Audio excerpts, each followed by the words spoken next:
وہ یہ نہیں کہتا کہ نسلوں سے، جیسا بہتوں کے واسطے کہا جاتا ہے، بلکہ جیسا ایک کے واسطے کہ تیری نسل کو، اور وہ مسیح ہے۔ میرا یہ مطلب ہے کہ جس عہد کی خدا نے پہلے سے تصدیق کی تھی، اس کو شریعت 430 برس کے بعد آ کر باطل نہیں کر سکتی کہ وہ وعدہ لا حاصل ہو، کیونکہ اگر میراث شریعت کے سبب سے ملتی ہے تو وعدے کے سبب سے نہ ہوئی، مگر ابراہیم کو خدا نے وعدے ہی کے راہ سے بخشی۔ پس شریعت کیا رہی؟ وہ نافرمانیوں کے سبب سے بعد میں دی گئی کہ اس نسل کے آنے تک رہے جس سے وعدہ کیا گیا تھا، اور وہ فرشتوں کے وسیلے سے ایک درمیانی کی معرفت مقرر کی گئی۔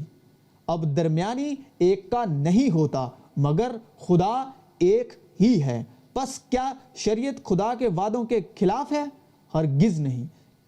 کیونکہ اگر کوئی ایسی شریعت دی جاتی جو زندگی بخش سکتی تو البتہ راست بازی شریعت کے سبب سے ہوتی، مگر کتاب مقدس نے سب کو گناہ کا متحد کر دیا، تاکہ وہ وعدہ جو یسوع مسیح پر ایمان لانے پر موقوف ہے، ایمانداروں کے حق میں پورا کیا جائے۔ ایمان کے آنے سے پیشتر شریعت کی متحدی میں ہماری نگہبانی ہوتی تھی،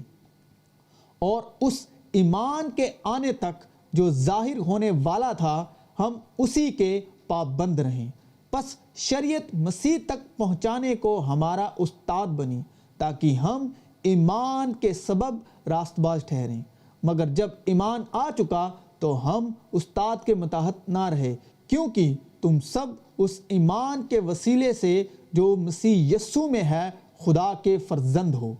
اور تم سب جتنوں نے مسیح میں شامل ہونے کا بپتسمہ لیا مسیح کو پہن لیا۔ نہ کوئی یہودی رہا، نہ کوئی یونانی، نہ کوئی غلام نہ آزاد، نہ کوئی مرد نہ عورت، کیونکہ تم سب مسیح یسوع میں ایک ہو۔ اور اگر تم مسیح کے ہو تو ابراہیم کی نسل اور وعدے کے مطابق وارث ہو۔ مجھ سے کہو تو تم جو شریعت کے متحد ہونا چاہتے ہو، کیا شریعت کی بات کو نہیں سنتے؟ یہ لکھا ہے کہ ابراہیم کے 2 بیٹے تھے، ایک لونڈی سے، دوسرا آزاد سے، مگر لونڈی کا لڑکا جسمانی طور پر اور آزاد کا لڑکا وعدے کے سبب سے پیدا ہوا۔ ان باتوں میں تمثیل پائی جاتی ہے، اس لیے کہ یہ عورتیں گویا 2 عہد ہیں، ایک کوہ سینا پر کا جس سے غلام ہی پیدا ہوتے ہیں، اور وہ حاضرہ ہے، اور حاضرہ عرب کا کوہ سینا ہے، اور موجودہ یروشلم اس کا جواب ہے، کیونکہ وہ اپنے لڑکوں سمیت غلامی میں ہے، مگر عالم بالا کی یروشلم آزاد ہے،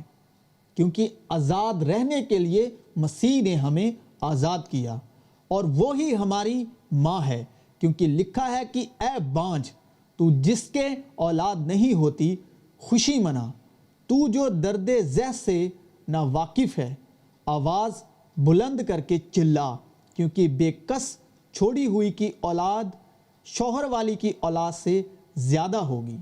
پس اے بھائیو، ہم اسحاق کی طرح وعدے کے فرزند ہیں، اور جیسے اس وقت جسمانی پیدائش والا روحانی پیدائش والے کو ستاتا تھا، ویسے ہی اب بھی ہوتا ہے۔ مگر کتاب مقدس کیا کہتی ہے؟ یہ کہ لونڈی اور اس کے بیٹے کو نکال دے، کیونکہ لونڈی کا بیٹا آزاد کے بیٹے کے ساتھ ہرگز وارث نہ ہوگا۔ پس اے بھائیو، ہم لونڈی کے فرزند نہیں بلکہ آزاد کے ہیں۔ مسیح نے ہمیں آزاد رہنے کے لیے آزاد کیا ہے،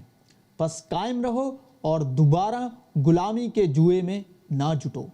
تم جو شریعت کے وسیلے سے راست باز ٹھہرنا چاہتے ہو، مسیح سے الگ ہو گئے اور فضل سے محروم، کیونکہ ہم روح کے باعث ایمان سے راست بازی کی امید بر آنے کے منتظر ہیں، اور مسیح یسوع میں نہ تو ختنہ کچھ کام کا ہے، نہ نامختونی، مگر ایمان جو محبت کی راہ سے اثر کرتا ہے۔ مجھے خداوند میں تم پر یہ بھروسہ ہے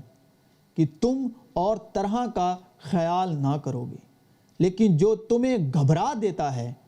وہ کوئی کیوں نہ ہو سزا پائے گا۔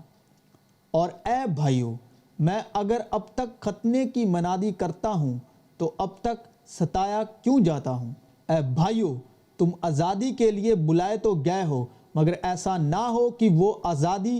جسمانی باتوں کا موقع بنے، بلکہ محبت کی راہ سے ایک دوسرے کی خدمت کرو، کیونکہ ساری شریعت پر ایک ہی بات سے پورا عمل ہو جاتا ہے، یعنی اس سے کہ تو اپنے پڑوسی سے اپنی مانند محبت رکھ۔ مگر میں یہ کہتا ہوں کہ روح کے موافق چلو تو جسم کی خواہش کو ہرگز پورا نہ کرو گے، کیونکہ جسم روح کے خلاف خواہش کرتا ہے اور روح جسم کے خلاف، اور یہ ایک دوسرے کے مخالف ہیں، تاکہ جو تم چاہتے ہو وہ نہ کرو۔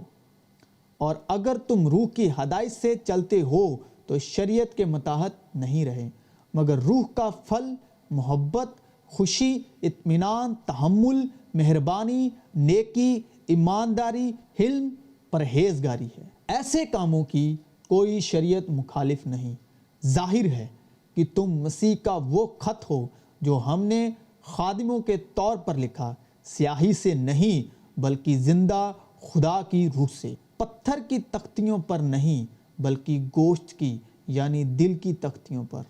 ہم مسیح کی معرفت خدا پر ایسا ہی بھروسہ رکھتے ہیں۔ اب پتھر جو ہے وہ دماغ کو درساتا ہے، پتھر کی تختیوں پر نہیں۔ پتھر جو ہے ہمارے دماغ کو درساتا ہے، اور روح کا کلام ہے وہ گوشتن دل پر خادموں کے وسیلے ہمارے دلوں پر لکھا جاتا ہے۔ ہم مسیح کی معرفت خدا پر ایسا ہی بھروسہ رکھتے ہیں، یہ نہیں کہ بذات خود ہم اس لائق ہیں کہ اپنی طرف سے کچھ خیال بھی کر سکیں، بلکہ ہماری لیاقت خدا کی طرف سے ہے، جس نے ہم کو نئے عہد کے خادم ہونے کے لائق بھی کیا، لفظوں کے خادم نہیں بلکہ روح کے، کیونکہ لفظ مار ڈالتے ہیں مگر روح زندہ کرتی ہے۔ آج آپ جس جگہ بھی سنگتی کر رہے ہیں، جن کے ساتھ بھی سنگتی کر رہے ہیں، اگر وہ کلام آپ کے دل کو سکون، اطمینان، محبت، شانتی آپ کے دل میں اس کلام کو سن کر نہیں پیدا ہوتی، باوجود اس کے وہ کلام آپ کو پریشان کر رہا ہے، وہ کلام آپ کو دوشی ٹھہرا رہا ہے، وہ کلام سے آپ آزاد محسوس کرنے کے باوجود